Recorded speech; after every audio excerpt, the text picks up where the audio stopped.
গরমে হাঁসফাঁস করলে হাতে ওঠে এক বোতল ঠান্ডা জুস। দোকানে রঙিন বোতল দেখে মনে হয় বুঝি ফলের রঙের উৎসব, কিন্তু বাস্তবটা কি সত্যি এমন? বাজারে যে প্যাকেট বা বোতলজাত জুস পাওয়া যায় তার বেশিরভাগই আসলে পুরোপুরি ফলের রস নয়। এইসব জুসে থাকে কৃত্রিম ফ্লেভার, রং, প্রিজারভেটিভ আর সবচেয়ে ভয়ঙ্কর অতিরিক্ত চিনি। অনেকে ভাবেন জুস তো ফল থেকেই তৈরি, তাই এটা নিশ্চয়ই স্বাস্থ্যকর, কিন্তু প্যাকেটজাত জুসে প্রাকৃতিক পুষ্টিগুণ প্রায় নেই বললেই চলে। ফলের ফাইবার থাকে না, ভিটামিন অনেকটাই নষ্ট হয়ে যায়, তার বদলে ঢুকে পড়ে চিনি আর কেমিক্যাল। এই অতিরিক্ত চিনি আমাদের শরীরে ইনসুলিনের ভারসাম্য নষ্ট করে, ওজন বাড়ায় এবং ডায়াবেটিসের ঝুঁকি অনেক গুণ বাড়িয়ে দেয়। এমনকি অনেক সময় বাজারের জুসে ব্যবহৃত কৃত্রিম রং এবং ফ্লেভার আমাদের লিভারের উপরও চাপ সৃষ্টি করে।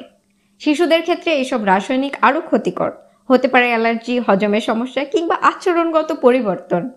আরেকটা বিষয় হলো, বাজারের অনেক জুসের লেবেলে লেখা থাকে নো অ্যাড সুগার বা 100% জুস, কিন্তু তার মানে এই নয় যে এগুলো একেবারেই নিরাপদ। যেসব জুস অনেক দিন পর্যন্ত ভালো থাকে, ভাবুন তো তার পেছনে কি ধরনের সংরক্ষণ রাসায়নিক ব্যবহার করা হয়েছে।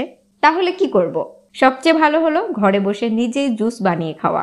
তাজা ফল কেটে মিক্সারে ব্লেন্ড করে বানানো জুসে থাকে প্রাকৃতিক ফাইবার, ভিটামিন, আর থাকে না কোনো কেমিক্যাল।